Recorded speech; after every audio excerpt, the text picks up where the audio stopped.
Part two of the Monday the 16th video. We've just seen the philosophy shorts and learned so much. And now, from medieval kingship to modern absolute monarchy. In the Middle Ages, kings had limited powers. They were not all powerful, all knowing leaders who made every important decision in the kingdom. The technology simply made that impossible. So, the whole point of feudalism is that the king delegates that authority to dukes, who delegate it to counts, who delegate it to barons, who delegate it to knights. And every part of the kingdom is ruled by this network of aristocrats whose job it is to rule in the king's name and to dispense the low justice and the high justice. The low justice is criminal law, the high justice is serious felonies and also dealing with treason and things like that. So the kings supervise their nobles, and the kings would often go on what's called peregrination. And a peregrination is a tour of the kingdom where the king would spend a few weeks to a few months in the castles of various subjects around the land. And hopefully every 20 or 30 years, the king will have been to all different parts of his kingdom. Why does the king do this in the Middle Ages? Because the king is not there on the spot. And the way that you have power is you are there on the spot. The nobles are there on the spot.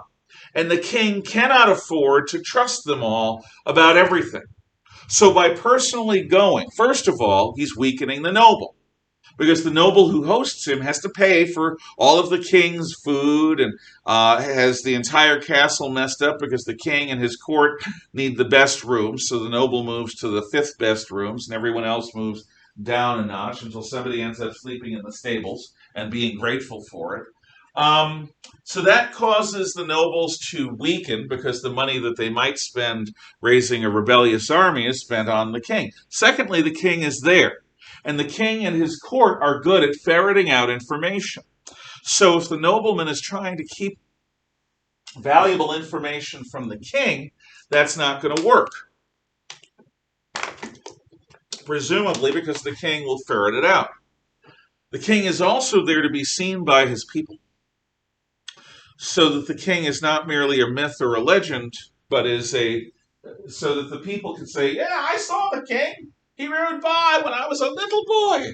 I saw the actual king, crown on his head. It was wonderful. Well, the king traveling was necessary. Because remember, the king himself probably was illiterate.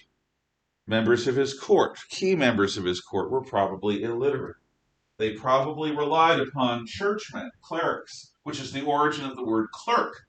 It has to do with the clerk function, the administrative function that priests performed in these medieval royal courts. Clerics, priests, became clerks, the paperwork people. But medieval paperwork was very inefficient. And medieval communications made long distance management impossible. This is all going to change. The king and his ability to rule through his nobles and personally supervise them with an occasional visit is not an ideal system from a royal point of view. Plus, the towns and cities are self-governing. They're run by their guilds, by their guild masters, by the businessmen who operate the businesses in the city. So the king has to work through them.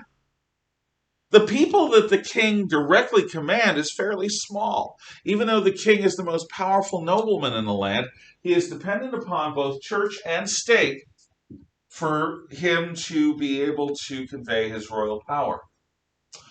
There is no ability for the king to have more power than that in the medieval period. But as we will see, that's going to change in the modern period. And kingship is going to be transformed out of all recognition. Now we're set. Thank you.